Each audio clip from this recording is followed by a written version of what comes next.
Esperamos un momento, por favor, que y nos excusan no empezar a las 6 en punto. Vamos a esperar un momento que lleguen más personas. En este momento hay 14 y van entrando.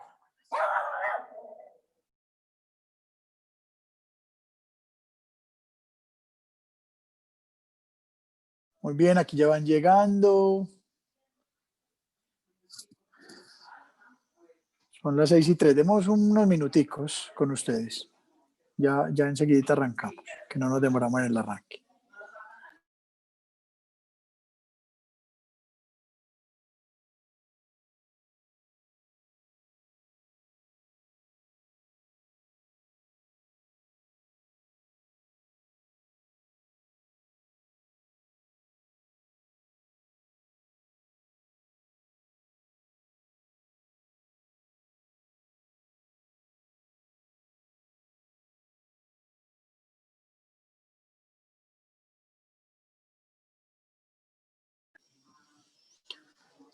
Muy bien, arrancamos. Buenas noches, bienvenidos, bienvenidas todos. Hoy es el final del diplomado.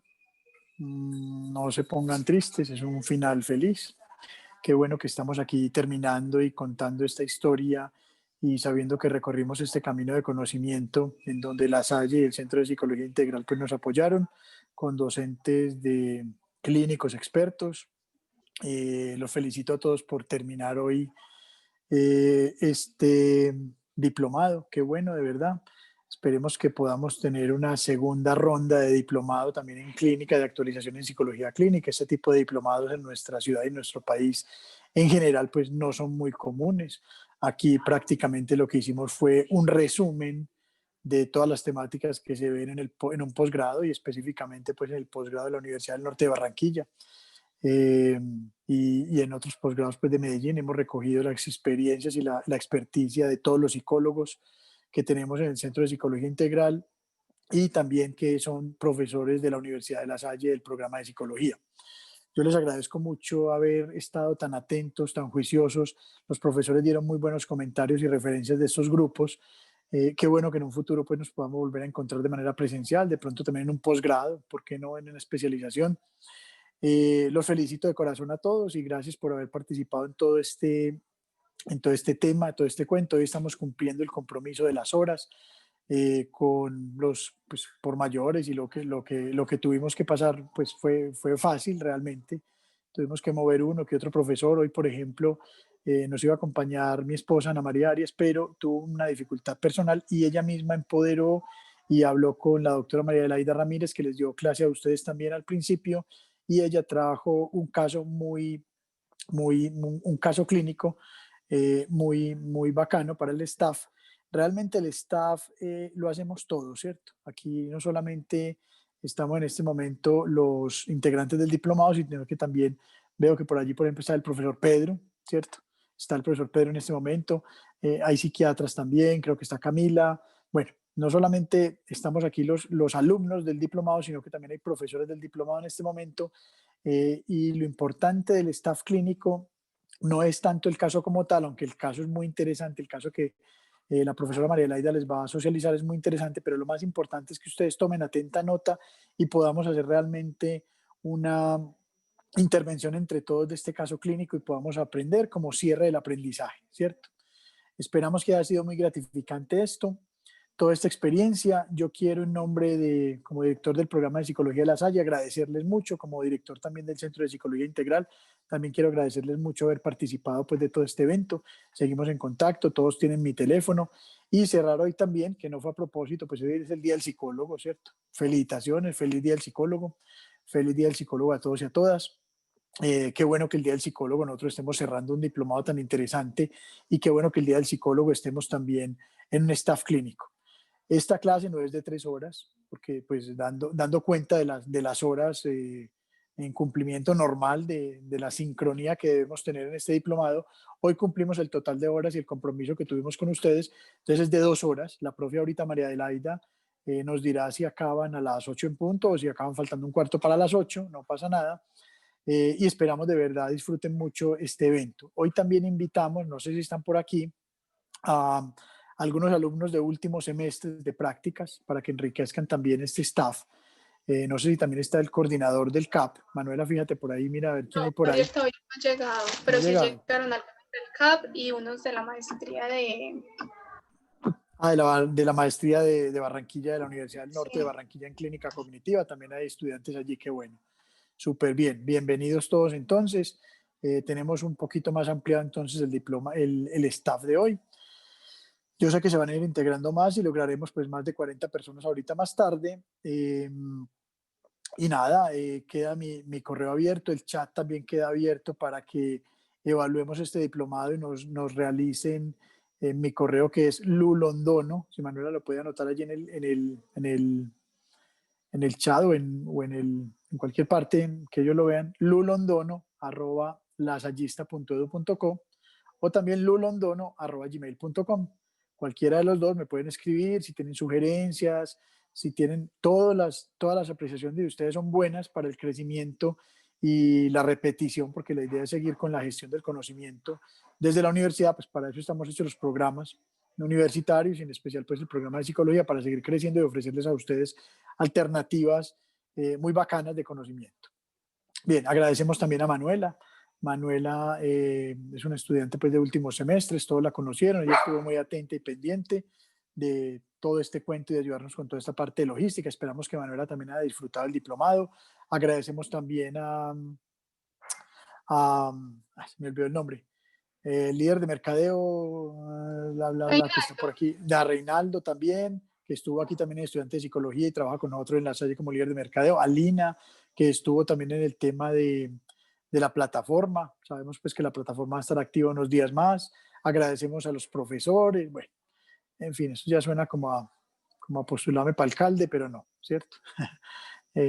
Ya muchos agradecimientos y muchas cosas. Nada, de corazón, no les quito más tiempo. Un agradecimiento muy grande de corazón, un abrazo muy grande.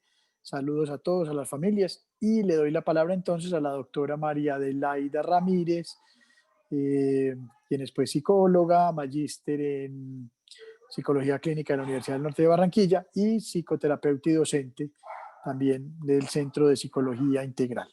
Adelante, María, te doy la palabra. Gracias, Manuela. Que esté muy bien.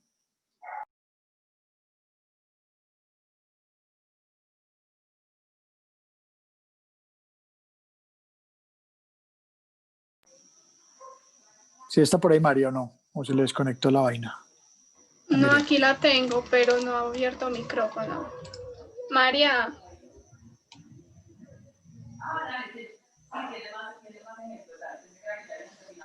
Démosle un segundito.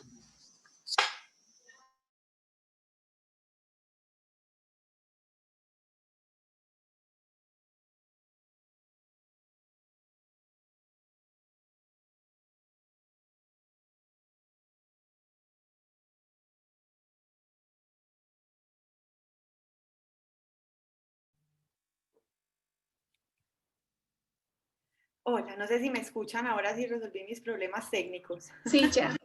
Ya, bueno, perfecto. Entonces ya los logré resolver. Qué pena con ustedes que estaba yo acá peleando con el computador, como de costumbre. Tranquila María, si necesitas otro momentico, Sí, ya qué tenés pena. todo listo. Sí, no, deme un Tranquila. segundito, por favor. Si Gracias. quieres apaga y cuádralo bien para que empieces bien. Listo, dale. Dennos un segundo, por favor.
Mientras María Adelaida arregla el tema del computador, ¿alguien quiere de pronto manifestar algo, decir algo? Aprovechamos estos minuticos, apenas son las 6:10, estamos a muy buen tiempo, yo hablé muy rápido. La idea era que yo me iba a demorar 20 minutos, o sea que tenemos todavía 7 minuticos más, son las 6:13. Si alguien quiere manifestar algo del diplomado, de pronto resaltar algo positivo para repetirlo, de pronto algo a mejorar. Buenas noches. Buenas noches, adelante. Habla Orly Caballero, muy contenta, una maravillosa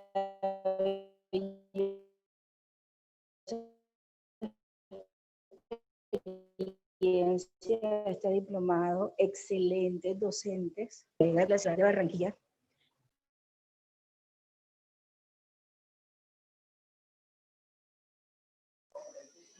Se te fue, Olga, la voz por allá, se te fue la señal.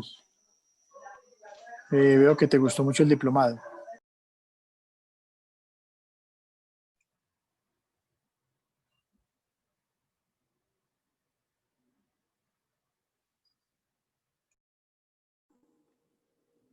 No escucho nada.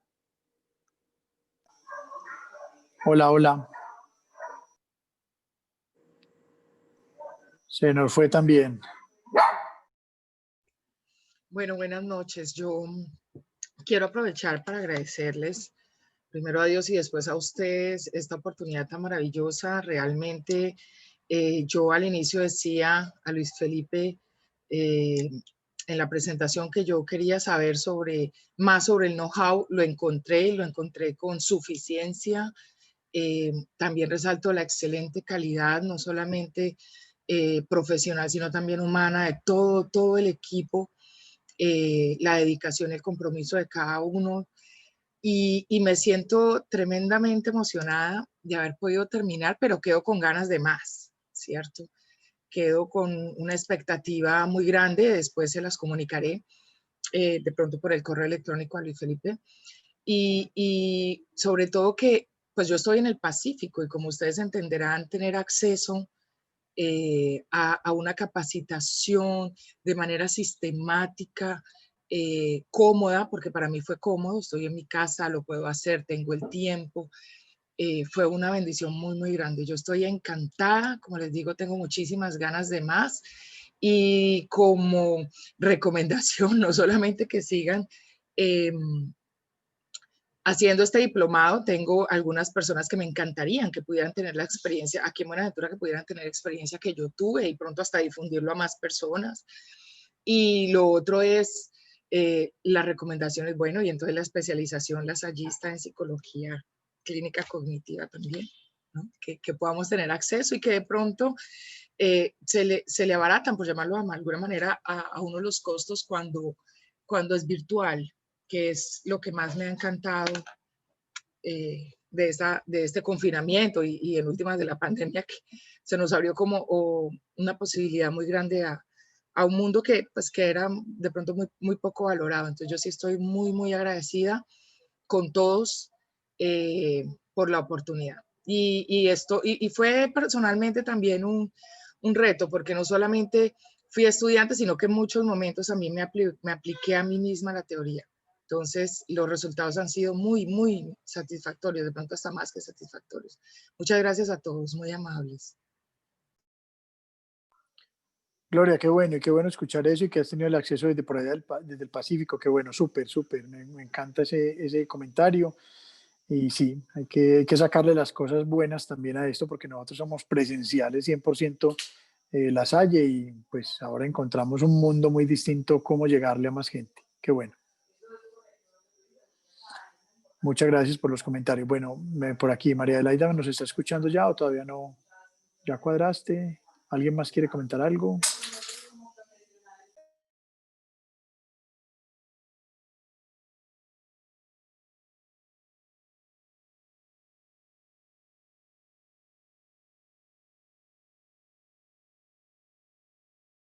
Buenas noches a todos. Buenas noches, Marta Lucía. Bueno, pues quería aprovechar que esta es la última clase con mucha tristeza. Pues nos acostumbramos viernes y sábado a estar conectados. Yo quiero dar las gracias, pero infinitas, infinitas por el aprendizaje, por la experiencia tan maravillosa académica que acabamos de tener, con los mejores. Y pues para mí el modelo cognitivo es algo nuevo, pero me enamoré del modelo cognitivo. Es decir, algo muy bonito, muy hermoso. Siempre lo quería conocer y ya tuve la mejor presentación. Y bueno, también quiero decir que me sentí muy orgullosa de ser psicóloga, de ver psicólogos de esta talla, ¿no? O sea, nos hace sentir orgullosos saber que la psicología es un área que tiene personas porque no solo son muy buenos profesionales, sino excelentes personas. O sea, tuvimos, por ejemplo, la situación de la profesora que perdió a su familiar y ella con ese profesionalismo, o sea, esas cosas sucedieron en medio de esta experiencia y pudimos ver la calidad de persona. Muchas gracias a usted por siempre estar pendiente, por su diligencia, por la exactitud, por lo correcto, por la integridad, todo. O sea, para mí más que una experiencia académica, ha sido una experiencia íntegra, muy bonita y muchas gracias, de verdad. Muy contenta con la Universidad de La Salle. Tengo la mejor impresión ahora de ustedes. Marta, muchas gracias. Estamos para ayudarles, para acompañarnos en este camino y si esas palabras muy a propósito en el Día del Psicólogo también. Un feliz Día del Psicólogo para todos. Bueno, ya yo creo que María Laida ya va a llegar porque me está escribiendo aquí por chat que ya está organizando, ya va a salir. Por allí, ¿quién más hay? Ya Ya estamos aquí listos. está. Si ellos tienen más comentarios, esperamos. Si no, estamos listos ahora sí. Como quieran.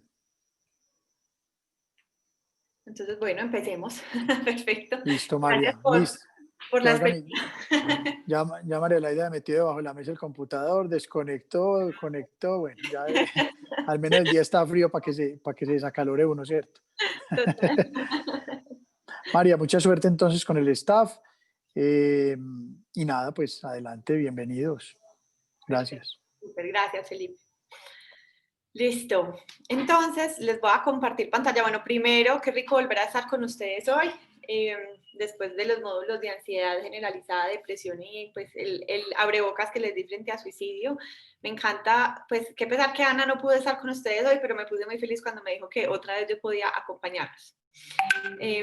Entonces, bueno, les voy a compartir pantalla para que hablemos del staff. Yo quisiera hacer extensa la invitación que hizo Felipe, que sea un staff de conversación, donde participemos, hagamos preguntas, un staff lo que más bonito y lo que más lo enriquece es esa participación entre colegas. Incluso pues yo les hablé mucho cuando yo estuve con ustedes del Instituto B, que yo salí enamorada, Pedro que también hizo un entrenamiento allá, creo que quedó igual, pero a una práctica que por ejemplo tienen ellos es que ellos una vez a la semana se reúnen, no hacen un staff estructurado como el que les voy a mostrar, pero sí hacen una mesa de staff donde ellos comparten como los casos retadores que han tenido en la semana y juntos se apoyan y se dan ideas. A mí esto me llamó mucho la atención, ¿por qué? Porque a veces cuando uno hace un staff y va a compartir un caso clínico, muchas veces lo que uno piensa y uno dice es, pues, o sea, no, qué horror mostrarle a alguien mi historia de mi paciente, qué pena, lo que sea que uno se le viene en la mente. Por ejemplo, acá hay algunas chicas que yo asesoro en su práctica, que ya las vi, qué rico que estén acá, y otras que también ya no asesoraba más, pero pues hoy nos están acompañando. Y entonces, digamos, la sensación cuando uno tiene un staff son nervios, sustos, ¿qué me van a decir? Pero entonces cuando en el Instituto Beck nos cuentan que ellos hacen eso, yo pensaba lo siguiente, y yo decía, qué tan bonito que eso a uno le da susto, le genera ansiedad, pero vean ellos que son pues semejantes profesionales, o sea, no cualquiera, o sea, los del Instituto Beck, pues no he dicho que se las saben todas y hasta más. Y aún así ellos tienen la humildad para decir, venga, les voy a compartir mi caso y qué bacano que me lo puedan enriquecer. Entonces yo creo que eso es un aprendizaje que más allá de lo que vamos a ver hoy, pues en cuestión de caso, de teoría, lo que sea, pues muy chévere que nos quede de uno poder recibir sugerencias de colegas. A muchas veces los compañeros nos dicen cosas que de pronto nosotros no habíamos tenido en cuenta. Y también pues ya desde el aprendizaje del diplomado, que pues les sirva de aprendizaje de cómo se estructura un staff. Un staff a mí me parece maravilloso por lo siguiente, especialmente cuando uno está empezando en lo que es la terapia cognitiva. ¿Por qué? Porque el staff lo que hace... Por ahí alguien iba a participar. Tiene un nuevo novio ahora. El staff lo que hace es que... Pero veo acá y veo cómo está ahora ¿Y de quién es el micrófono? No me aparece. Marcela. Ya, Marcela. Allá, perfecto. ¿Por qué no me aparecía acá? Bueno, ya. Entonces, el staff es muy chévere y es un ejercicio muy enriquecedor porque cuando uno tiene un paciente y uno lo está tratando, uno tiene toda la información acá y uno con esto trabaja. Pero cuando uno hace el ejercicio de organizarla y de estructurarla en un staff, uno ve muchas más cosas de las que uno veía antes. Cuando yo tengo pues, a los chicos o a las chicas que asesoro, sus prácticas profesionales, yo siempre los invito a, si bien uno no le puede, no necesariamente siempre le da tiempo a hacer el super staff o digamos que lo que les voy a mostrar, por lo menos hacer ciertos pasos mínimos siempre, ojalá con todos los pacientes, que eso nos ayuda como a tener muy claro, vení, cuáles son los problemas, entendamos los antecedentes, esto de dónde viene, qué es lo que tengo que hacer, para que no se nos pasen cosas por altos. Entonces, digamos que es un ejercicio bien interesante que nos ayuda mucho. Entonces, se los voy a compartir. Voy a compartir pantalla por aquí. Ya. Listo. Perfecto. Yo me hago al principio. Listo. Muy bien. Ahí, Manu, ¿estás viendo mi pantalla? Sí. Perfecto. Listo. Bueno, ustedes ya me conocían, entonces no me voy a volver a presentar. Bueno, pero hay gente que no me conocía. Yo soy María Adelaida Ramírez, soy psicóloga de la UPB y magíster en Psicología Clínica de la Universidad del Norte. Entonces, bueno, empecemos por acá. Venga, yo oculto esto para poder ver todo bien. Listo. Datos de identificación. Eso es lo primero que hay que conocer pues, de un paciente, ¿cierto? Paciente, en este caso es un paciente de 35 años, vive con su esposa y 4 hijos, es bachiller y comerciante independiente. Queja principal, que es lo que conocemos como el motivo de consulta. Entonces, él consulta remitido por psiquiatría y él refiere presentar síntomas ansiosos. Además, le cuesta tomar decisiones, pues tiende a pensar mucho las cosas, a calcular muchas consecuencias y al final, como él lo nombra, no concreta lo que hace. Reporta que cuando siente mucha ansiedad experimenta síntomas depresivos. Él lo nombraba así, esto era bastante llamativo porque esto le generaba mucha angustia cuando uno lo veía hablar y expresar esto. Él decía que era una ecuación que no daba, que él tenía que ser buen papá, buen esposo, buen hijo, buen trabajador, buen de todo, pero que eso no da. Listo. Bien, entonces, historia del problema actual. Acá lo que nosotros decimos es, o sea, desde el momento en que están los síntomas hasta hoy, es decir, desde el momento cero que ha venido pasando. Entonces, miren este tan interesante. Él refiere que él se ha sentido ansioso por miedos e inseguridades desde siempre. Esto es algo que siempre lo ha acompañado, ¿cierto? Y desde los 20 años empezó tratamiento psiquiátrico. Estamos hablando de un paciente de 35 años, o sea, que lleva 15 años en tratamiento psiquiátrico, ¿cierto? Ahora, eso es, o sea, ahí lo que estamos diciendo es, él siempre se ha sentido así. Pero la sintomatología actual ha empeorado hace 6 meses con el nacimiento de una nueva hija, pues en el momento no tenía empleada doméstica, entonces el cuidado de sus otros 3 hijos, o sea, llegó su 4ª hija, fue más difícil, unido con su responsabilidad económica, su hogar, su negocio, estaba construyendo adicionalmente casa, mejor dicho, se le juntó todo. Entonces vuelve a buscar ayuda psiquiátrica y finalmente esta ayuda lo remite a psicología. Si van teniendo dudas, quieren más información, pregunten tranquilos. Entonces vamos a mirar los síntomas, ¿sí? Este es uno de los ejercicios que yo siempre les sugiero a mis estudiantes que realicen. ¿Por qué? Porque digamos que uno a veces en la mente lo tiene muy claro, pero cuando uno se toma el tiempo de sentarse y de verdad escribirlos y dividirlos, aquí está este cuadrito que ustedes ven acá, es muchas veces el mapa para uno entender cuáles son los problemas de mi paciente y a partir de eso yo estructurar mi plan de tratamiento. Yo siempre, o sea, nosotros como psicólogos cognitivos, y esto es un dicho de Ana, se lo voy a robar, y ella siempre nos decía, cuando estábamos en la maestría, ella nos decía, a ver, nosotros nos damos consejos de tía. Esto no lo se lo inventó, no nos lo inventamos nosotros. Esto es un tema que sale a partir de la investigación, que no es que usted se lo invente, sino que para poder saber cómo tratarlo, pues hay que estudiar y hay que mirar protocolos y hay que leer y hay que investigar, ¿cierto? Entonces, en ese sentido, el tener claro cuáles son los problemas de mi paciente me va a permitir saber, pues yo no me las tengo que saber todas, pero si me las sé, excelente, cuál usar, y las que no me sé, cuáles buscar, qué identificar. ¿Listo? Entonces, en este caso, con este paciente, que yo creo que incluso tengo la fecha que es de hace ratico, entonces, los síntomas emocionales que presentaba en la primera cita, ansiedad, depresión, síntomas cognitivos, entonces él tenía pensamientos anticipatorios negativos, bueno, y ahí incluso me falta porque él sentía culpa también, sentía angustia, Síntomas cognitivos, él tenía pensamientos anticipatorios negativos frente a todo, a todo. Pensamientos anticipatorios negativos de su desempeño, de si su familia iba a vivir o no, si iba a tener un accidente, de la empresa, mejor dicho, de todo. Y pensamientos también catastróficos de minusvalía, de culpa, de incapacidad. Y el estilo de pensamiento de él es muy obsesivo, él siempre estaba presentando rumiaciones, dificultad para concentrarse, y su pensamiento se evidenciaba constantemente sus deberías y una necesidad de perfeccionismo total. En sus síntomas conductuales vemos que tiene evasión, ¿cierto? Evasión frente a las cosas en las que él siente que no va a ser capaz o que no va a poder. Conductas absolutamente dependientes, él también enfrenta esto con conductas dependientes. Por otro lado, lo otro que él hace, que no está ahí, pero se los complemento, y es que él siempre buscaba digamos que eliminar la incertidumbre a como de lugar. Entonces él realizaba como una sobreplaneación de las cosas, una búsqueda excesiva de información. Bien, en síntomas fisiológicos él refiere que está con insomnio de conciliación, anergia y anedonia.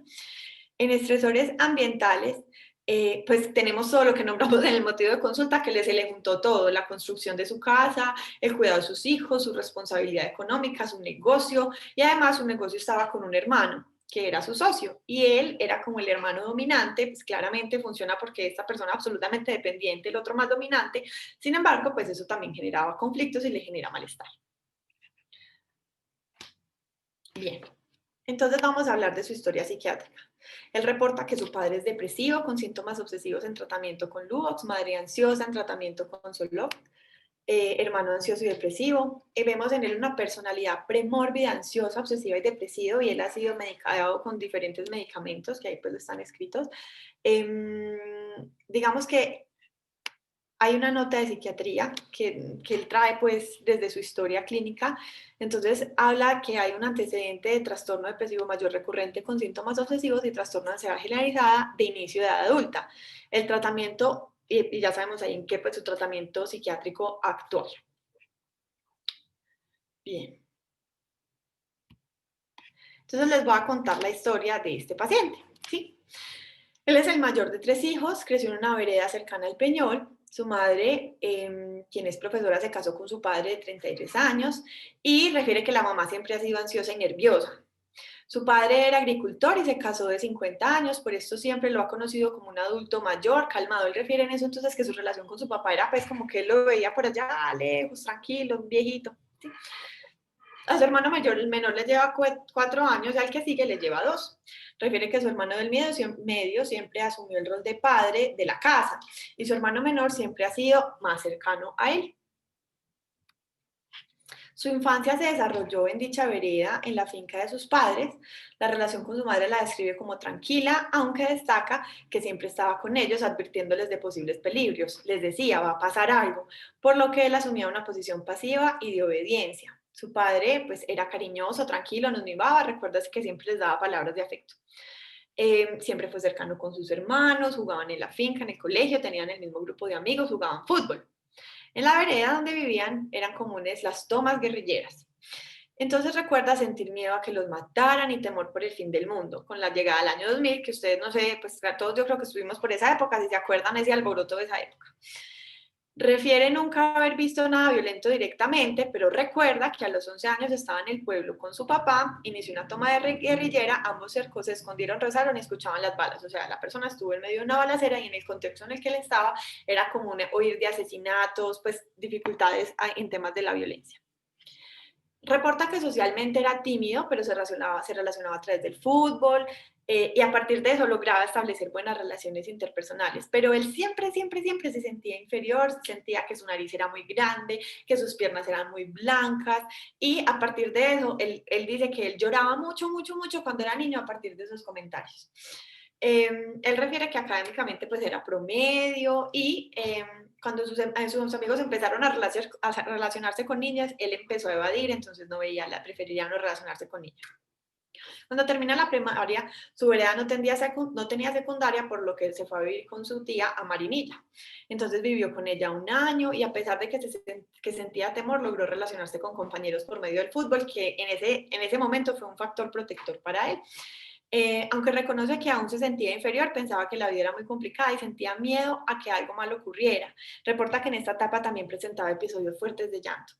Y él reporta que igual se sentía muy inferior frente a su apariencia física. Entonces ya luego su familia se traslada también a Marinilla y su grupo de amigos, pues ahí ya se convirtieron en sus hermanos y sus primos porque tenía mucha familia extensa, entonces siempre estaba con sus primos. Entonces él refiere que con ellos probó el alcohol, pero siempre sentía que él no podía manejarlo y eso pues le generaba temor, ¿cierto? Él siempre se sintió muy dependiente a su hermano del medio, que es el hermano que es el que yo les mencioné que era el dominante. Por ejemplo, si iba a comprar ropa, solo iba si el hermano iba, buscaba su aprobación, consejo para actuar, ¿cierto? Él decía que él pues como que medio se metía con las niñas, pero como que no se involucraba muchísimo. Él tenía esa creencia pues de que él era inferior. Pero su primera novia oficial fue a los 19 años, pero no le gustaba hacer públicas las relaciones porque tenía temor y no percibía sus relaciones como convencionales. Se gradúa del colegio y empieza a trabajar en Medellín. Sus hermanos se trasladan a la ciudad y siempre trabajó con ellos. A los 20 años inició su negocio, que es un negocio pues que realmente pues él refiere que es rentable. Y él igual, sí, aunque el negocio le fuera súper bien, vendiera todo, él sentía que él no daba todo y que cualquier cosa podía salir más. Entonces él también inicia tratamientos psiquiátricos, pues percibe que todo era un sufrimiento y con el tratamiento psiquiátrico pues se sintió un poco mejor, pero no al nivel que él esperaba. A hoy vive con su esposa y sus 4 hijos, ¿sí? Que son 2 niños de 9 años, 2 años y 2 niñas de 3 y 2 meses, que fue la que acabó de nacer y también nos ayudó a que se disparara toda esta crisis. Bueno, entonces vive en la misma unidad que su hermano del medio, o sea, que el hermano dominante. Y sus hijos son de edades similares. Él finalmente a hoy está desprendido de su hermano en el negocio, pero constantemente igual le busca consejo, busca la aprobación y constantemente refiere sentirse juzgado con él. Él está construyendo casa nueva y dice que le cuesta tomar decisiones frente a esto. Por eso es uno de sus grandes estresores. Cada detalle de la casa que tiene que decidir le genera una angustia y una ansiedad terrible y entonces él lo que hace es que hay por periodos de tiempo que más bien se aleja de esa obra. Él dice que es buen vendedor y que logró ya en su adultez ha logrado conocer nuevas personas, viajar, pero como es dueño de su propio negocio, él no solo puede vender, él tiene que estar atento de muchas cosas. Entonces, esto le preocupa y no le permite como concentrarse. Él refiere así, estoy donde no estoy, si estoy en el trabajo pienso en la casa, si estoy en la casa pienso en el trabajo, mejor dicho, él nunca logra como enfocarse. Él dice que se juzga a sí mismo y experimenta ansiedad y siente que a pesar de la ayuda médica que ha recibido no ha mejorado como quisiera. Bien, esa es la historia de vida de este paciente. Entonces él no presenta ninguna afección médica pues, que se relacione con el caso. La evaluación del estado mental es ubicado en las 3 esferas, su estado de ánimo siempre es bajo, o sea, él siempre llega a consulta con el estado de ánimo por lo bajo, visual pues se percibe muy ansioso, él sostiene el contacto visual, sin embargo se le ve mucha agitación psicomotora. Su introspección es aceptable, no es del paciente que uno diga, uy, la introspección más adecuada de la vida, no, aceptable, y sin embargo tiene una actitud pues dispuesta y colaboradora. Entonces, yo quisiera preguntarles a ustedes, el que quiera participar claramente está. ¿Qué diagnóstico vemos? Hola. Yo. No, creo que no era con nosotros ese saludo. Voy a dejar de compartir un segundito. ¿Qué diagnóstico ven?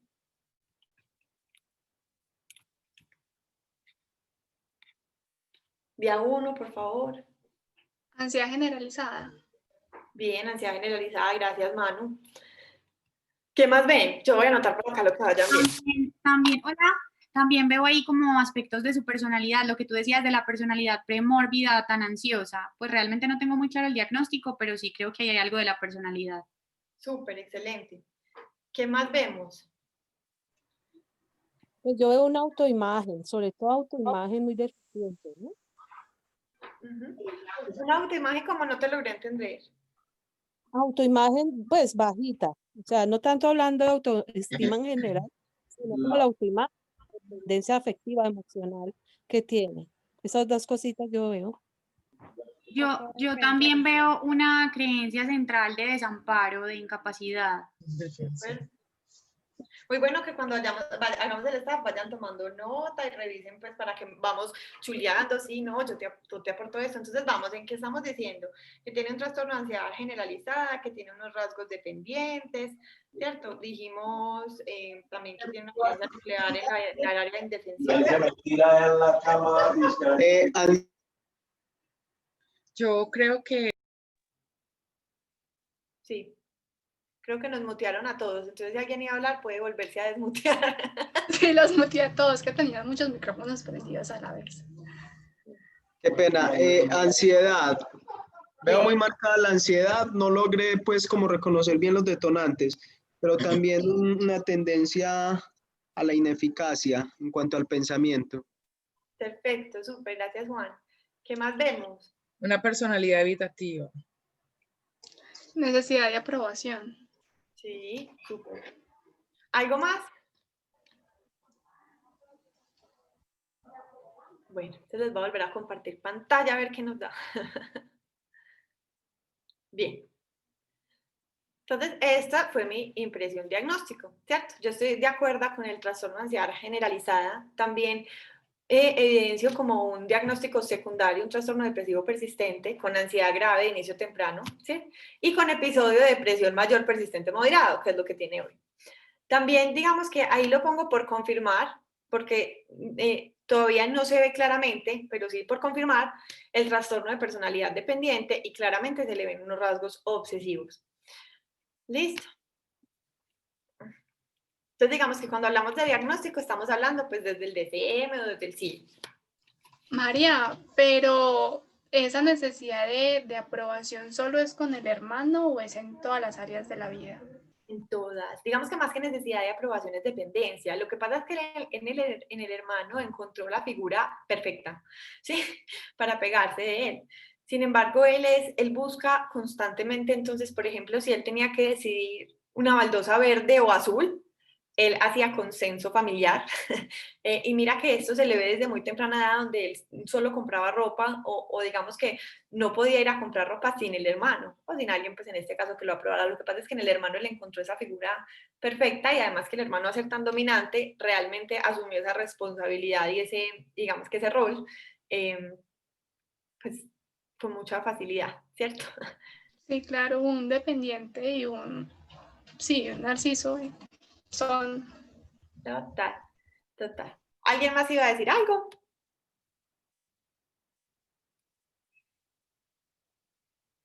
No, perfecto. Entonces digamos. Entonces ya aquí vamos a entrar a hablar lo que es la formulación del caso.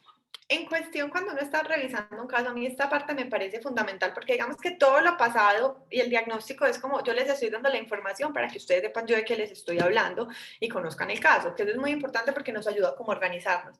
Pero la formulación del caso es lo que hace que nosotros seamos cognitivos y es que nosotros nos sentamos a formular el caso a la luz de la teoría, ¿cierto? Entonces, ¿qué vamos a identificar? Ahorita alguien decía, creo que era Juan, que decía que él no lograba identificar como los precipitantes. Entonces, digamos que aquí es lo que vamos a ver. A gran escala, que es lo que finalmente lo trajo a consulta, fue la unión de varios momentos, que son los que él refiere en el motivo de consulta. El nacimiento de su hija menor, la construcción de la casa, independencia de su hermano a nivel laboral, porque además que se le juntó que se separó en sociedad de su hermano, entonces cada quien cogió su negocio, y la obligación económica, ¿sí?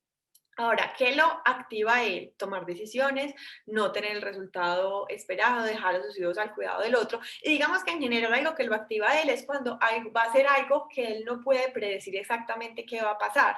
Yo creo que yo cuando les di el caso del el módulo de ansiedad generalizada, les di este ejemplo de este paciente, de hecho es este, que yo les estaba contando que una situación que él trajo, bueno, creo que ahorita se las voy a decir, pero pues se las voy a contar igual, era que él iba en el carro a dejar a su hijo a que se lo cuidara a su hermana, se demoró como 1000 horas organizando todo para poder llevar al niño, empacando. Los que tienen hijos saben que el trasteo, cuando uno tiene un bebé, mejor dicho, eso es una locura.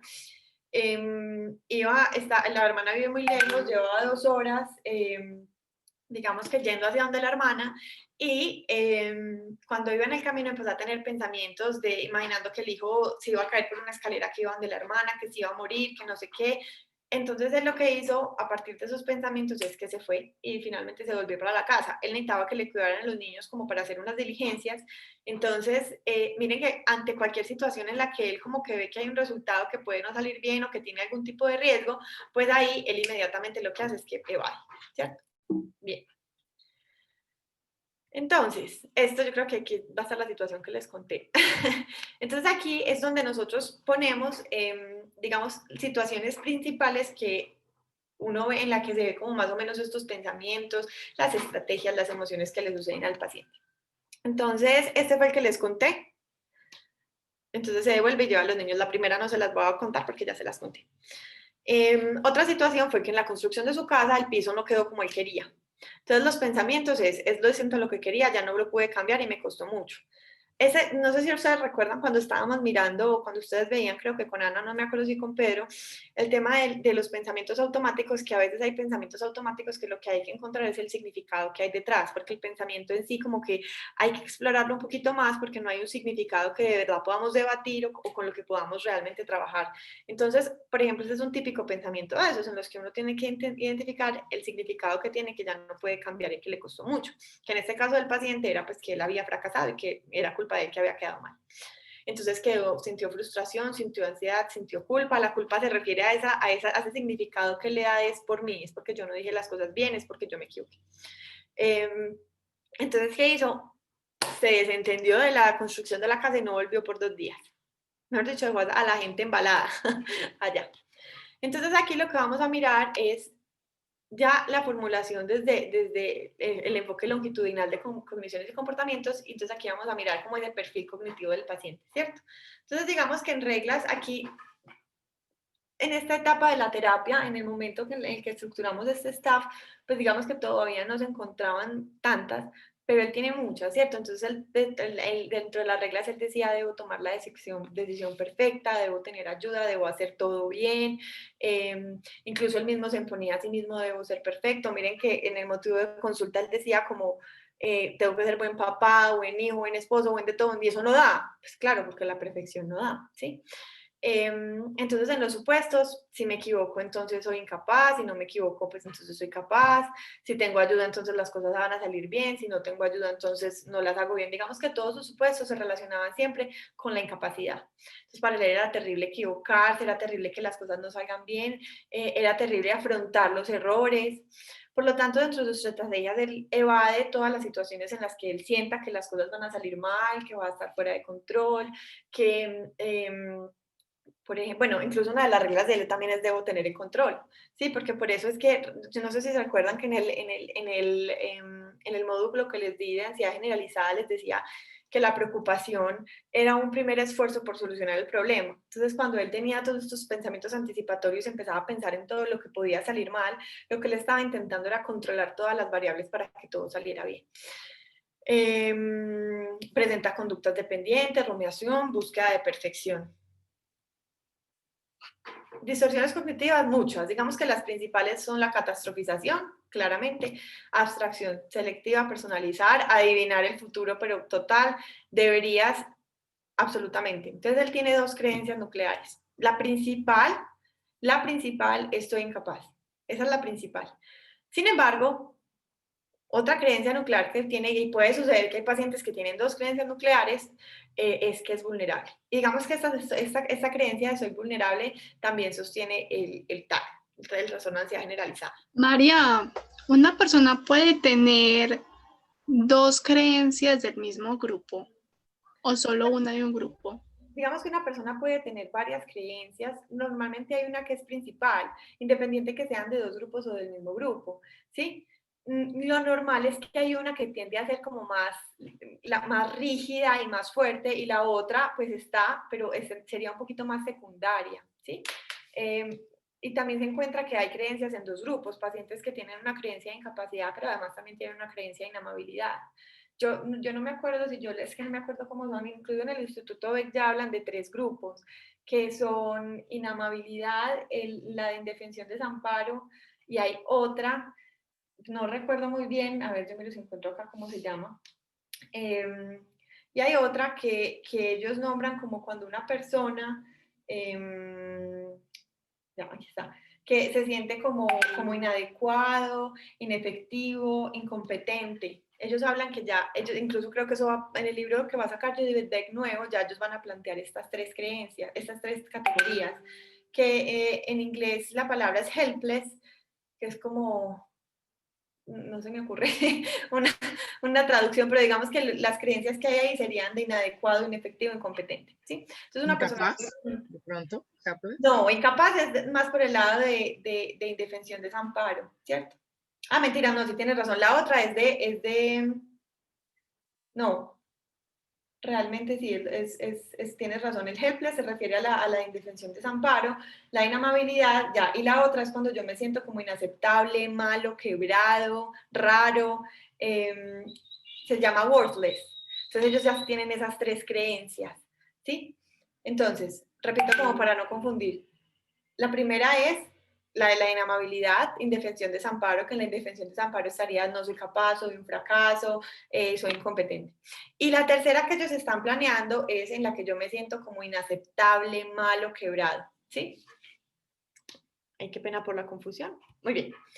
Entonces, fortalezas, también es muy importante, bueno, no esperan antes de pasar acá, les digo algo de la formulación del caso y de ese perfil cognitivo. Esto es una práctica incluso que yo tengo y que para mí es muy importante, es que yo siempre como paralelo a mi historia clínica, yo tengo mi formulación del caso e incluso yo la comparto con mi paciente. Eso es muy importante porque a medida que nosotros vamos trabajando, una de las terapias que nunca va a faltar, una de las metas que nunca va a faltar en la terapia cognitiva es la reestructuración de creencias, sean intermedias como son estas, las reglas, los supuestos y las actitudes, o sean las actitudes o sean las creencias nucleares.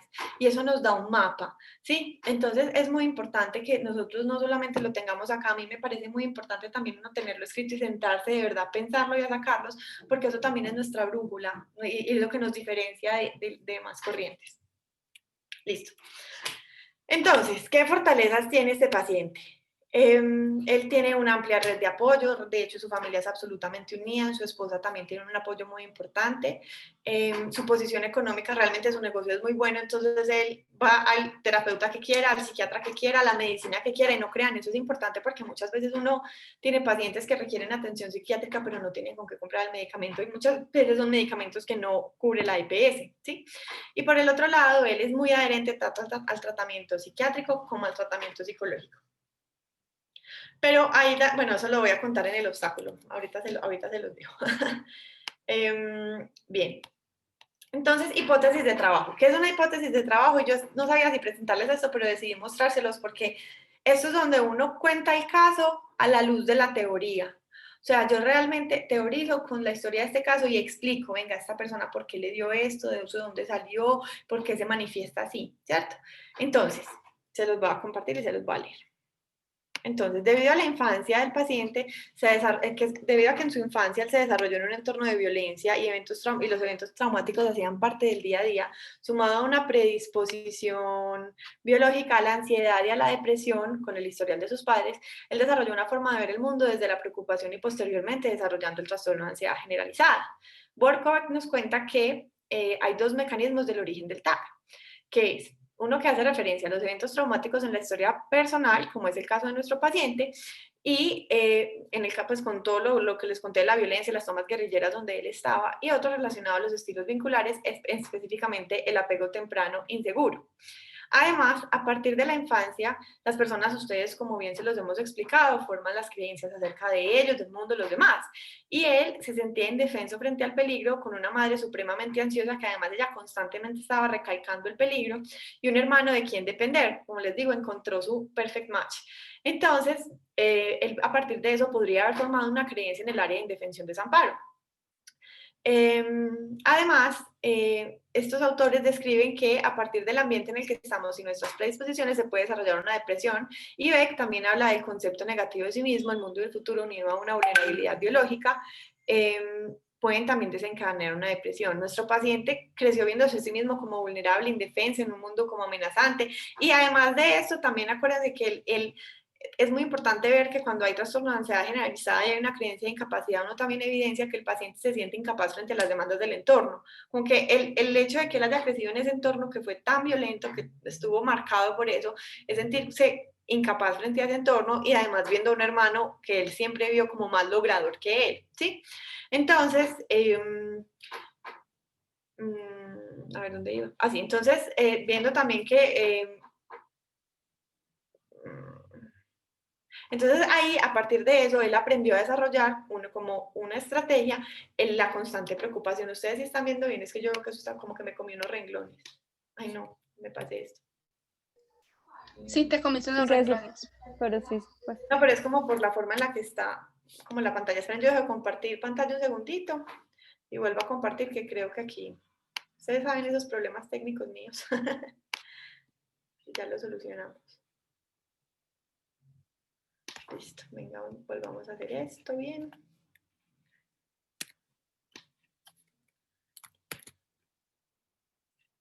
Volvámoslo a ver bien. Ahora sí. No sé qué había pasado, como que la pantalla, de verdad que el computador hoy no quiere ser mi amigo. Listo. Entonces, lo que les estaba diciendo es que él empezó a ver el mundo así como que era un mundo desesperanzador, difícil, con un nivel de complejidad mucho más alto a sus herramientas personales. Entonces, él usa como una estrategia de afrontamiento la preocupación. Como les contaba cuando hacíamos ese módulo, es como si la persona sintiera que la preocupación es un inicio de solución de problemas. Entonces, la preocupación se define como una cadena de pensamientos e imágenes cargados de afecto negativo y relativamente incontrolables, que se presenta en un intento de solucionar el problema, aunque pueda traer más consecuencias negativas. Entonces, es un estado de ánimo que busca afrontar acontecimientos negativos futuros, por esto brinda al paciente la sensación de estar haciendo algo para solucionar el problema, lo que se convierte en un mantenedor. Lo que yo les decía, al paciente constantemente él decía, bueno, ¿y qué puede pasar? ¿Y qué puede pasar? ¿Y qué puede pasar? ¿Y qué puede pasar? Porque lo que estaba intentando era como solucionar todo lo que podría pasar. Lo que pasa pues es que eso realmente es imposible. Entonces aquí vemos cómo nuestro paciente, a partir de la preocupación, él busca evitar la ansiedad.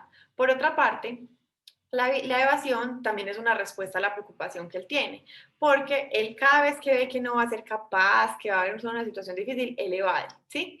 Y esto genera esa evasión y esa preocupación genera otras situaciones que son precipitantes de la ansiedad, ¿cierto? Eso a nivel laboral, a nivel personal, pues. Por eso se percibe así, él lo refiere así como lento, con dificultad para distribuir tiempo, tomar decisiones y sobre todo pues como incapaz, que es lo que habíamos visto. Entonces, la preocupación puede significar una aproximación a solucionar el problema y puede ser una habitación al buscar eludir las consecuencias negativas del estímulo que se interpreta como amenazante. ¿Cómo así? Entonces ya lo habíamos dicho, la preocupación nos ayuda a evadir el problema, pero adicionalmente la preocupación lo que vende, que además que es una estrategia bien tramposa, hace que como que el paciente evada como esa necesidad de eludir las consecuencias negativas del estímulo, porque ¿qué hace? Él intenta anticipar todo para poderlo solucionar. Finalmente, como lo evade, pues es una trampa perfecta, porque nunca voy a saber si lo que yo estaba anticipando pues realmente sí pasó. Bueno.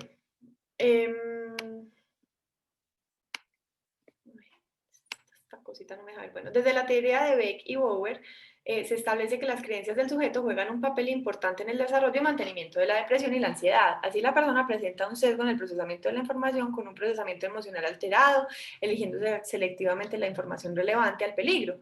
Entonces, nuestro paciente interpreta los estímulos a su alrededor, tomándolos como amenazantes tanto para él como para sus seres queridos, lo que dispara su ansiedad y por lo tanto aumenta la preocupación. Otro mecanismo que él ha utilizado para disminuir la ansiedad es la dependencia. Aún no está por confirmarse el trastorno de personalidad por dependencia, pero sí se puede observar cómo desarrolló conductas dependientes para responder a las demandas del medio. Entonces, Caballo nos dice que los sujetos, al percibirse a sí mismos como inadecuados, desvalidos, se sienten incapaces de enfrentarse a un entorno. Por eso, tener a otro que brinde protección es una búsqueda de solución de problema. O sea, fíjense, al final las personas, cuando desarrollan todas esas estrategias que finalmente no son sanas, lo que están intentando hacer es, pues, no sufrir tanto y solucionar las diferentes situaciones. Lo que pasa es que a veces, pues, utilizamos estrategias que no son tan chéveres. Listo. Entonces, digamos que esto es otra cosa que a mí siempre me parece muy importante hacer cuando uno tiene un paciente, que es sentarse a pensar el plan de tratamiento. Entonces, cuando uno hace el plan de tratamiento, uno tiene que identificar, bueno, ¿cuáles son los problemas que tiene mi paciente? ¿Cuáles son los objetivos que yo quiero lograr frente a ese problema? E incluso lo que uno propone es que por cada problema hay un objetivo y hay un plan de tratamiento, que el plan de tratamiento sería el cómo lo voy a hacer, ¿sí?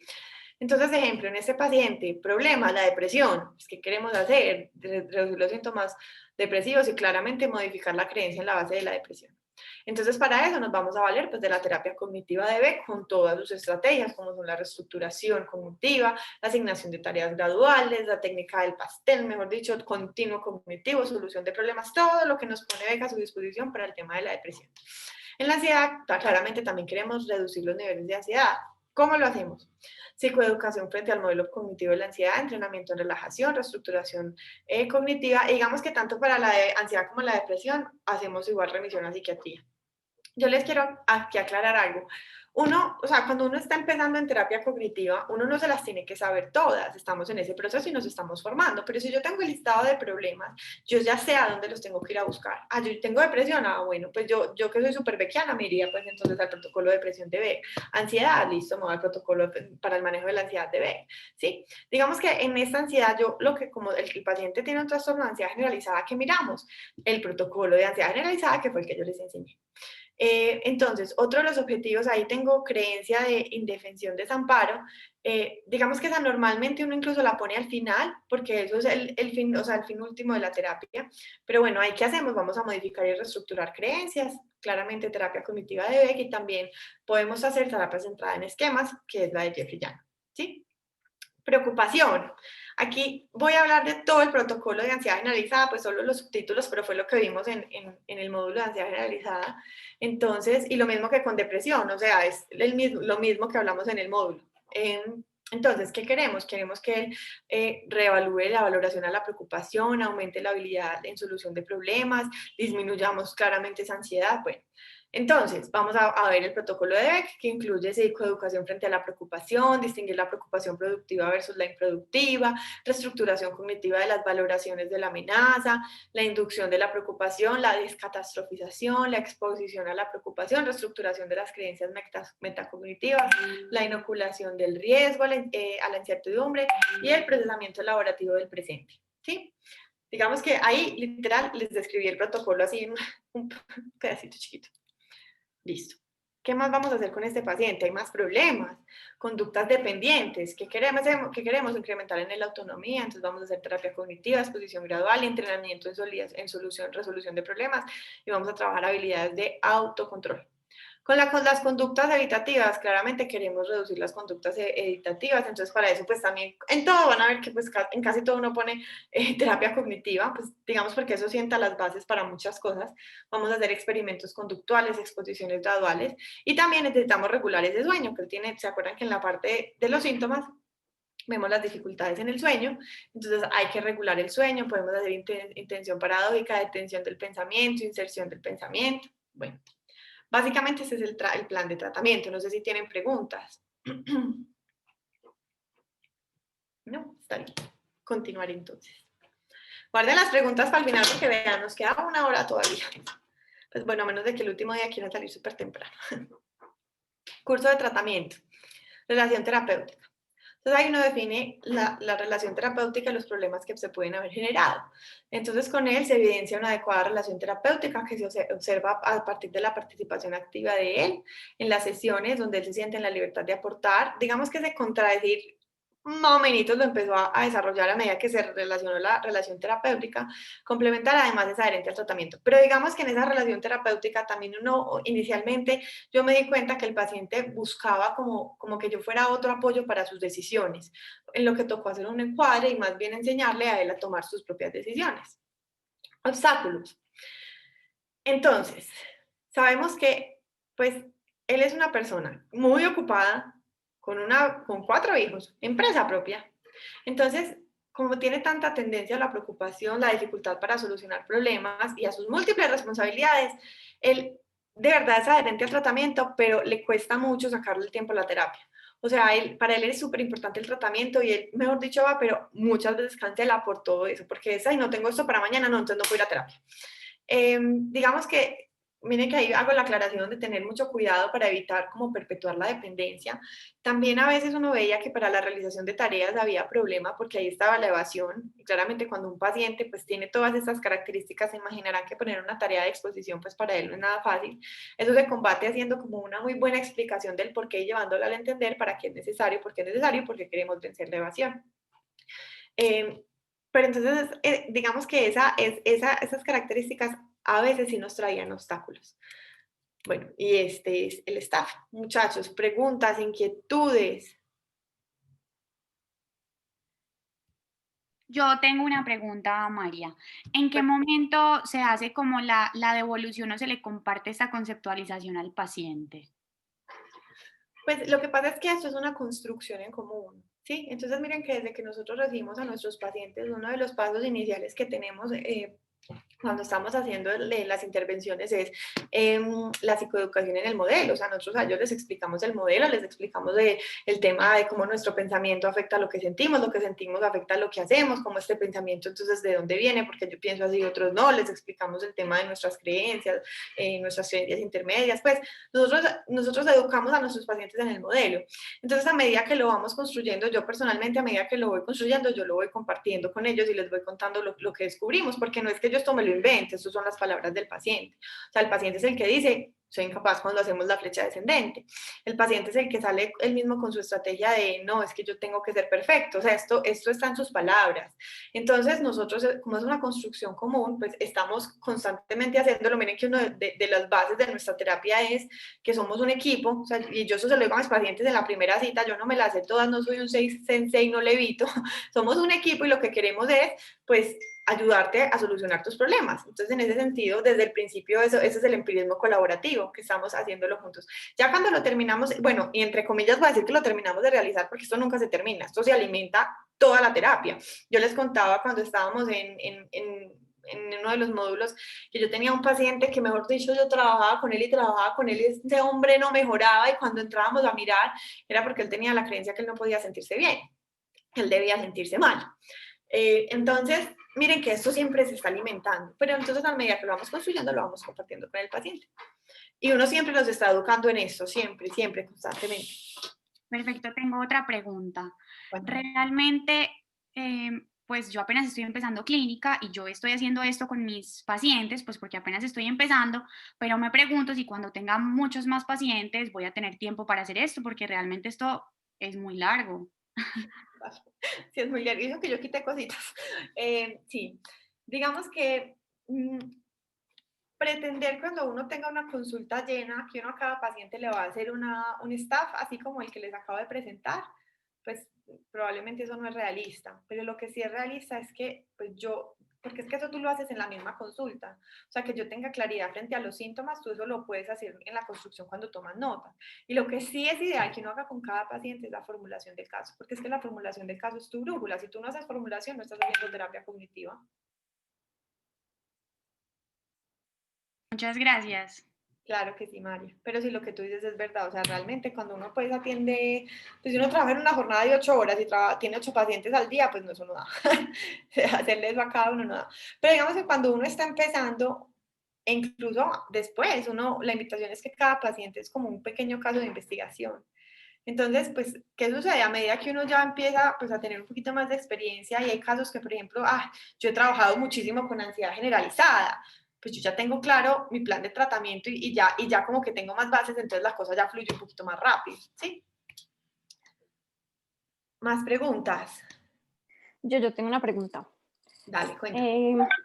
Pues digamos que nosotros desde psiquiatría nos toca ver a algunos pacientes de manera diferente porque, digamos, en algunos momentos uno ve los pacientes por momentos muy cortos, ¿cierto? Entonces uno se queda como, ¿por dónde empiezo? ¿Qué es lo más importante? Pues como para no abrir una cosa que quede muy grande, que no voy a poder abordar con ese paciente, ¿cierto? Y pues también para ser como lo más beneficioso para el paciente en ese momento. Entonces, digamos, en este paciente, digamos, yo sé que es un proceso y que lo ideal sería tener pues como todas las citas, pero si fuera como un proceso más corto, pues uno tuviera menos opciones, ¿tú qué hubieras hecho? Pues mira, si yo a mí me dices que tengo que priorizar algo de esta conceptualización, pues si yo no estoy haciendo terapia cognitiva, sino que estoy acompañando desde un acompañamiento psiquiátrico, pues a mí me parece que lo más importante es tener claro la sintomatología y los problemas del paciente para tú saber qué vas a trabajar.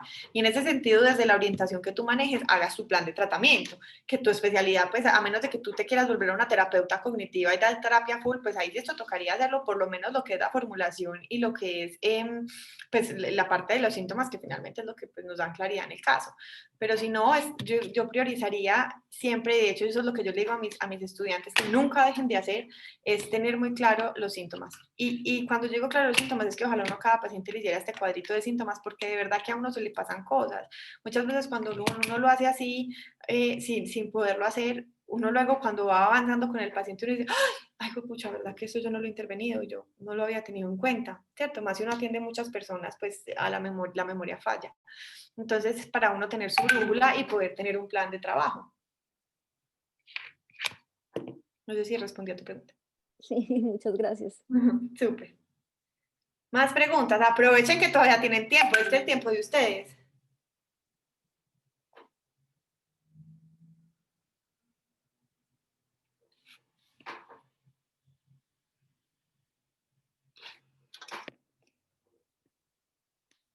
María, una preguntita, qué pena. Claro que sí. No recuerdo bien si dijiste si él era refractario o si tenía remisión de los síntomas pues con la terapia, si mejoraba, no mejoraba. Claro, a medida que fuimos avanzando en la terapia, los síntomas empezaron a mejorar, pero con este paciente sucedió algo que es muy común que pase y a veces se nos sale un poquito de las manos, y es que cuando las personas empiezan a mejorar y a mejorar, se van de la terapia. Y no trabajamos lo profundo, digamos que Ana incluso esas analogías de Ana, también me la va a robar para decirlas hoy, ella habla que cuando un paciente llega con un problema, llega con una herida, entonces lo primero que hacemos es sanar la herida, el síntoma, y luego pasamos a trabajar la infección, ¿cierto? Entonces, ¿qué sucede cuando uno no trabaja la infección? Estas cosas se vuelven a manifestar. Entonces, uno siempre le hace esa aclaración a las pacientes y hace un encuadre constante de que por más que se sientan mejor, pues continúen y finalicen la terapia. Todos me imagino que les ha pasado que hay gente que no hace caso. Entonces él cuando se empezó a sentir mejor, dejó la terapia y no logramos trabajar las creencias nucleares. Entonces, probablemente pensaría yo que no es nada raro que en unos añitos él vuelva a consultar, sea conmigo o con otro terapeuta, porque vuelve a presentar síntomas. Pero eso es lo que normalmente tiende a suceder. Ok, gracias. Claro que sí. María, Contame. pero igual eso tú lo dices en el encuadre, ¿cierto? Como lo esperable, ¿cierto? Lo esperable es que sí, te puedas sentir bien, no sé, en un mes, 2 meses, pero la idea no es que dejes el tratamiento porque hay que tratar lo que decimos pues como la fiebre. O lo vas diciendo en el transcurso de la cita. ¿Sabes qué? No sé, depende pues, del caso. Yo normalmente lo digo desde el principio porque normalmente uno pues, le explica al paciente un poquito cómo es la terapia y lo instruye frente a lo que es la terapia cognitiva. Entonces ahí normalmente se hace la aclaración. Pero saben que no es un tema de una sola vez, porque cuando uno empieza a notar que el paciente se está sintiendo mejor y uno empieza a ver como que él ya es como... de qué hablamos hoy, entonces uno es como trabajando con él para que él evidencie que todavía nos faltan cositas, entonces ahí es donde uno hay que reforzarlo, o sea, no es algo de una sola vez, sino que es algo que se debe continuar reforzando durante pues, el proceso terapéutico.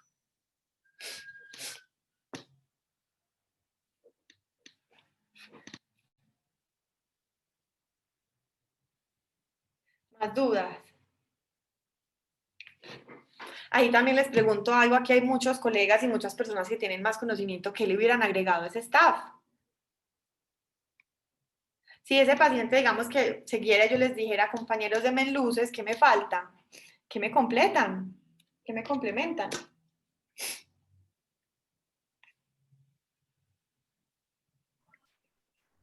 De pronto, ¿cómo sería el tipo, la relación que tenía con su padre mucho? Sí lo vería, indagaría mucho por esa parte.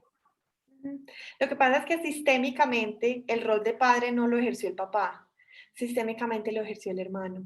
Y digamos que esa relación sí la tuvimos que trabajar muchísimo porque esa es la relación de dependencia que se generaba. Porque digamos que el papá era muy lindo, muy cariñoso, muy de todo, pero él jugaba más como el rol del abuelito, el que imponía la disciplina, el del no, el de la guía, era su hermano, incluso no era su hermano mayor, era su hermano el del medio. Y él fue el que ejerció el rol de padre en la familia. Gracias. Claro que sí. Porque eso es muy importante, eso que tú acabas de decir, porque muchas veces cuando uno piensa en los cuidadores, uno piensa mamá, papá, pero muchas veces esa figura de apego ni siquiera es la mamá o el papá, son las personas que sistémicamente ejercen ese rol. Entonces, sí, claro, esas relaciones son muy importantes. Por allá alguien iba a hablar que no la dejé aparte de la... A mí siempre me ha surgido esa duda y es, por ejemplo, todas estas guías con un paciente que tiene como algo ya tan marcado y que hay un plan de tratamiento claro, entre comillas, pero que igual uno ve que por ahí siempre va a tener su caidita. Con esos pacientes es como esos pacientes en los que uno podría seguir como proponerle un plan de tratamiento fijo para como lo que tiene actualmente, pero después seguir como con un acompañamiento psicológico para hacer como un seguimiento de todo esto, o igual es como la idea es como hacer un plan de tratamiento de 15 sesiones y se acabó y chao, que te vaya muy bien. Súper esa pregunta, Meli, gracias por esa pregunta. Lo que pasa es que, a ver, uno establece el plan de tratamiento más que para definir cuántas sesiones vamos a tener. El plan de tratamiento es realmente para tú saber qué estás trabajando y cómo lo vas a trabajar, ¿sí? Como para que no caigamos en el error del consejo de tía, sino de saber que yo estoy haciendo algo pues que está validado, que está empíricamente comprobado, que realmente se ha probado que esto realmente ayuda. Y pues uno también lo ve en la práctica clínica que realmente ayuda, pero más allá del número de sesiones.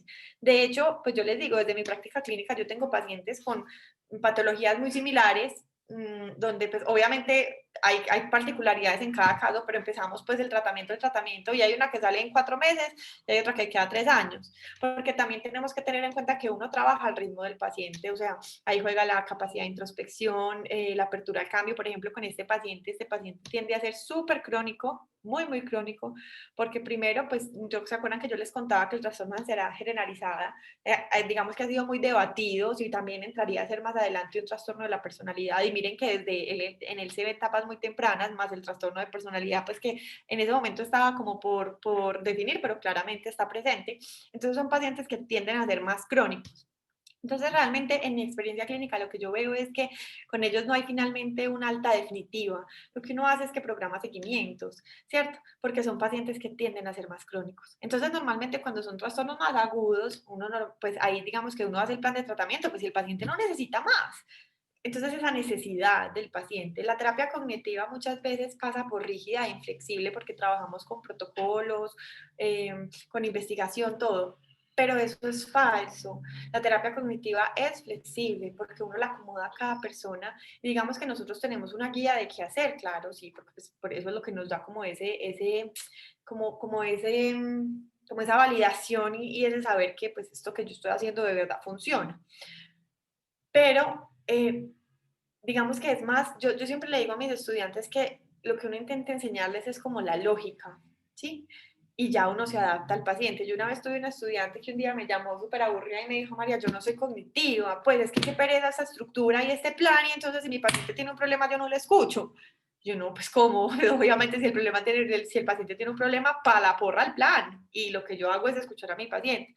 Pero la verdadera habilidad terapéutica está en que ese paciente que me trae un problema, como yo tengo clara la formulación, yo lo articulo con la formulación y con mi plan de tratamiento. Entonces no es en el orden que a mí se me da la gana, como se me da la gana, porque es que yo lo tengo así planeado. No, eso requiere la flexibilidad para uno, como uno tiene la lógica acá, uno articula la necesidad del otro en cada cita y lo va juntando con lo que es el plan de tratamiento y la formulación, así como que uno lo va hilando. Entonces, sí, digamos que tu pregunta es del paciente, o sea, nosotros somos flexibles y habrá pacientes que así necesitan pues que hagamos una vez al mes seguimiento, o que cuando tenga recaídas vuelven a consulta, también puede ocurrir. Muchísimas gracias. Claro que sí.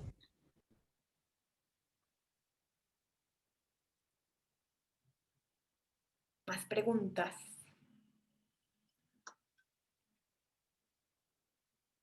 Entonces yo les estaba preguntando, bueno, por ahí me iban a preguntar. Y es la parte del pronóstico. Así con ese cuadro ya teniendo información, uno cómo le da el pronóstico a este tipo de pacientes. Sabes que lo que pasa es que nosotros, uno no, o digamos que, ¿cómo te digo? Nosotros desde la terapia, nosotros no prometemos o no decimos, seguro te vas a recuperar. Porque es que realmente en el proceso terapéutico no, las cosas no están 100% en nuestro poder, por eso se trabaja con ese empirismo colaborativo, o sea, realmente en la terapia una gran responsabilidad está en ti como paciente y en mí como terapeuta, entonces yo incluso le digo así a mis pacientes, vea, yo me puedo parar en las pestañas, caminar en las manos, hacer acá todas las maromas del mundo, pero si usted no hace lo que tiene que hacer, las cosas no van a mejorar porque yo no soy una madrina, no tengo una varita mágica y la verdad que con venir a hablar conmigo las cosas no se solucionan. Se solucionan cuando tú aplicas en tu vida lo que aprendes cuando tenemos nuestras conversaciones. Entonces, por eso, como hablarle a un paciente como de pronóstico, yo realmente pues evito hacerlo, yo les hablo más desde la investigación y decir que se ha probado que lo que tienen realmente se puede mejorar, pero depende de cada persona, ¿cierto? Porque ahí sabemos que, pues, o sea, ay, es que yo tengo ese paciente y no mejoró, soy mala psicóloga, pues habría que analizar, puede que sí, pero también a veces hay variables que son externas a nosotros, porque pues no tenemos todo ese poder. Hola María, quiero aportar algo ahí y es que por eso es importante también de alguna manera tener claro cuáles son esos problemas y cuáles son esos objetivos terapéuticos, porque si bien no vamos de pronto a transformar toda la existencia del ser humano, sí ayudarle en esos problemas que sean más objetivos y que sí tengamos como las herramientas para irlo solucionando problema por problema, ¿cierto? Entonces, eso es, me parece pues ahí como importante. Gracias, Lauris. Y esa es la lógica que intentamos enseñar es, venga, yo no tengo un trastorno que entró caminando a mi consultorio. Eso es una persona que tiene problemas.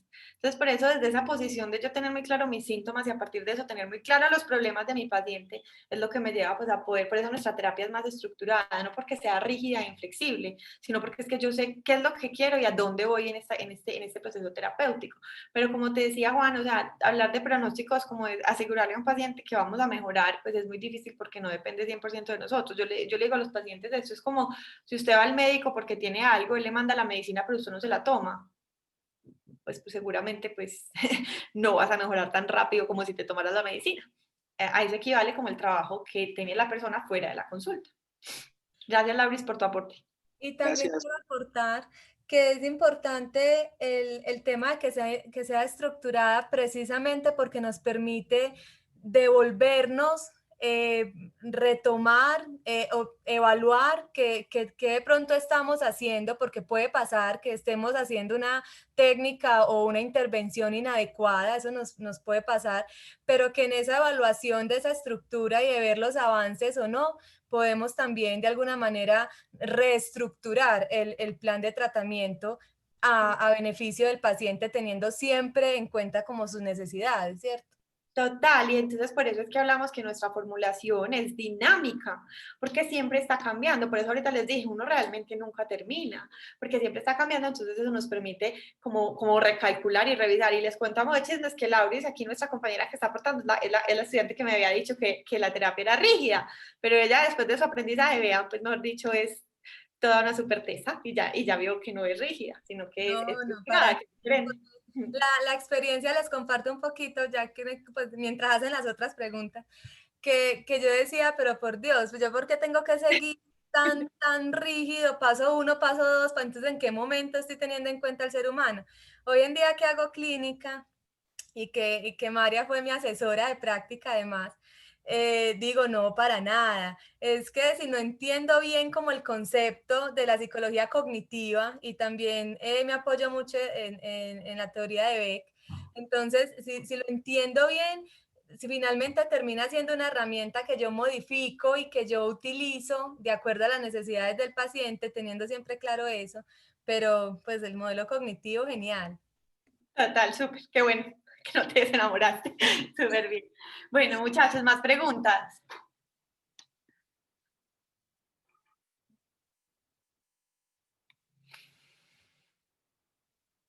¿No alguien que quiera aportar algo? Yo ahorita les hice una pregunta. Yo tengo una pregunta. Dale, Gloria, cuéntanos. Bien, Laira. Gracias. Extrañada que no habías participado.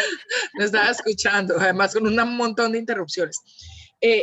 Yo estoy empezando desde hace como más o menos 2 meses a aplicar el modelo cognitivo con los pacientes. He tenido muchas dificultades más como por ejemplo de nivel educativo, en la comprensión del modelo, y entonces me van otra vez como a contarme toda la anécdota y todo, entonces volver como a aterrizarlos. Bueno, pero ahí vamos. Y tengo una duda que es, yo entiendo toda la conceptualización, todo el esquema, pero siempre pienso qué pongo en la historia clínica. ¿Sí me explico? O sea, uno le hace una devolución al paciente, generalmente en cada consulta le explica, porque pues no se quedan, como me decía una,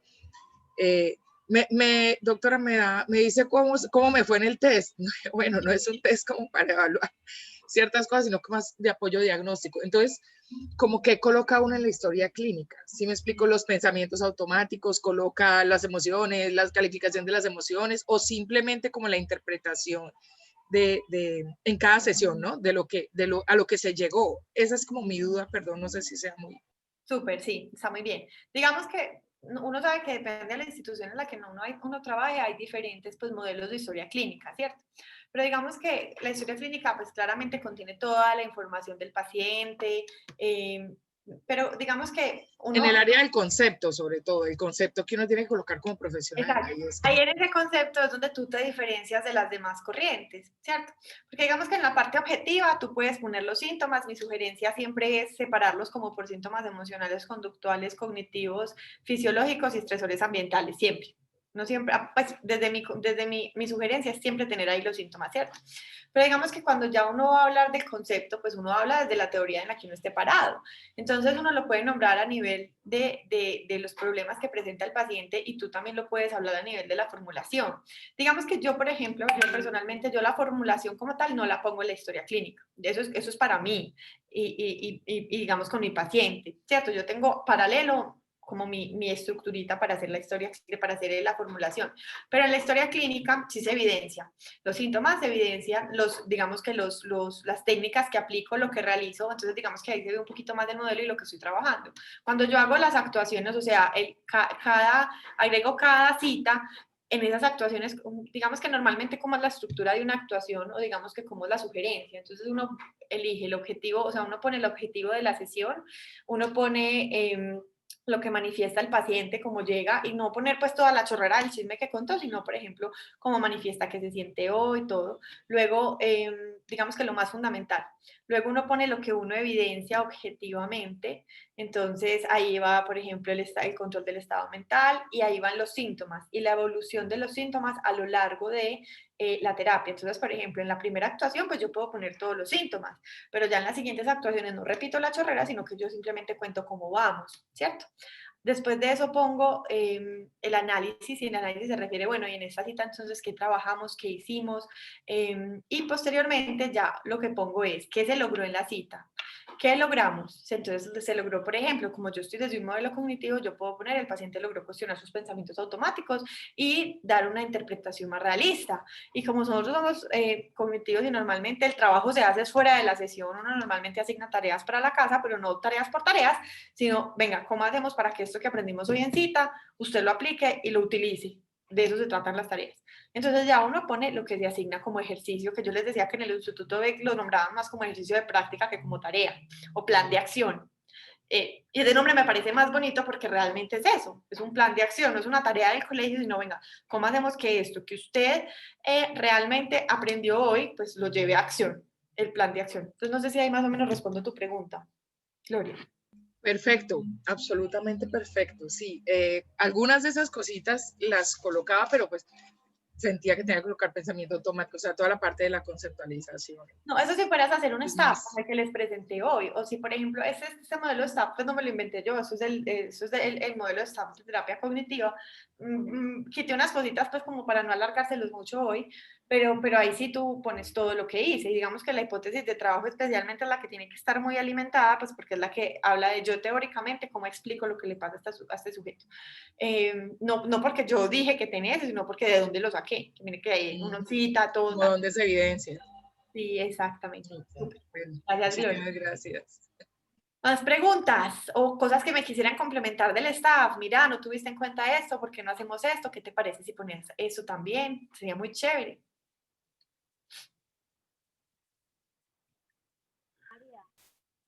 Hola. Jenny, creo que te escuchamos un poquito lejos. No sé si te puedes acercar un poquito al micrófono. Ahí me escuchan mejor. No. No tienes problemas con el micrófono. Si tienes audífonos es mejor que los quites.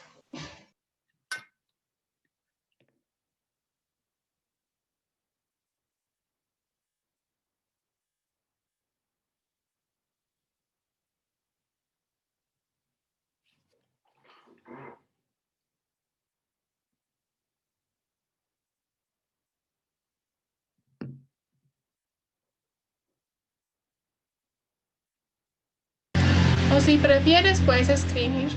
Ah, sí, Jenny, si el audio está un poquito difícil, puedes escribir.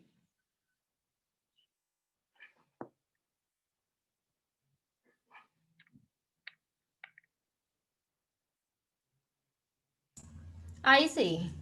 Sí, ahora sí, Jenny. Ah, bueno, perfecto. María, ahí donde comentabas en las actuaciones lo que manifiesta el paciente, pues si bien decías que el chisme no, pero sí como lo que refiere el paciente como, pues hay pacientes que en cada sesión traen como algo diferente, ¿cierto? A medida como que se va fortaleciendo la relación, van soltando cositas. Entonces, si dicen cositas de la infancia o cosas que sucedieron, no sé, hace una semana, días, se pone literal ahí códigos en vivos y todo eso. Pues mira, en el caso de la historia clínica que tú manejas en el CAP, eso lo que harías es complementar la información que tienes arriba. Por ejemplo, si trae un evento de la infancia relacionado con la familia, es mejor que lo alimentes en la parte de arriba donde ustedes ponen como toda la estructura familiar, pues como todo. En la actuación, la idea es que cuando se refiere a lo que diga el paciente son como las actualizaciones, porque ustedes dan esa parte de arriba que ya es tan extensa que ustedes ponen la historia laboral, la historia afectiva, cómo es a nivel social, bueno, todo eso. Sería más para que lo alimentes y más que en lo que el paciente manifiesta sea como una actualización. Entonces, por ejemplo, cómo refiere que están los síntomas, si esta semana hubo algo particular que le estresara más. Entonces, te voy a dar un ejemplo. El paciente refiere que la ansiedad continúa, no sé, continúa muy fuerte, que a partir de su situación con la construcción de la casa no está durmiendo y que realmente se siente muy ansioso y con pensamientos de tal y tal y tal. Mira que es como esa pequeña actualización que uno hace de lo más importante que él trajo a esta cita. Entonces, digamos que esas perlitas que uno le va soltando al paciente, yo lo utilizaría más es para alimentar la parte de arriba, no necesariamente en la actuación. Ah, listo, perfecto, María. Por cierto, no me revise las historias todavía entonces. Listo, todavía no la reviso. Está bien. ¿Alguna otra pregunta? ¿No?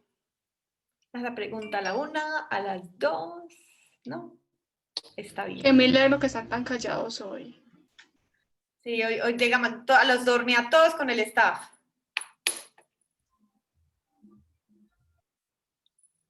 ¿No? Perfecto.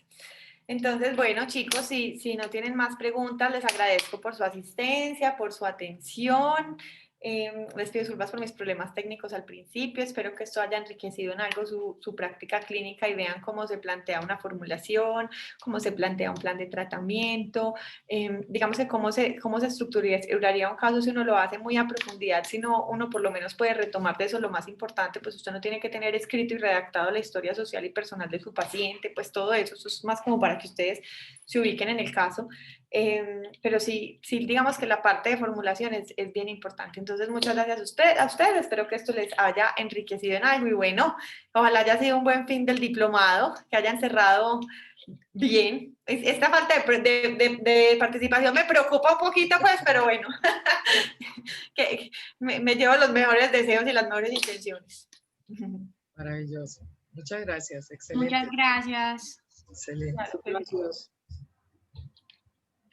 Perfecto. Gracias a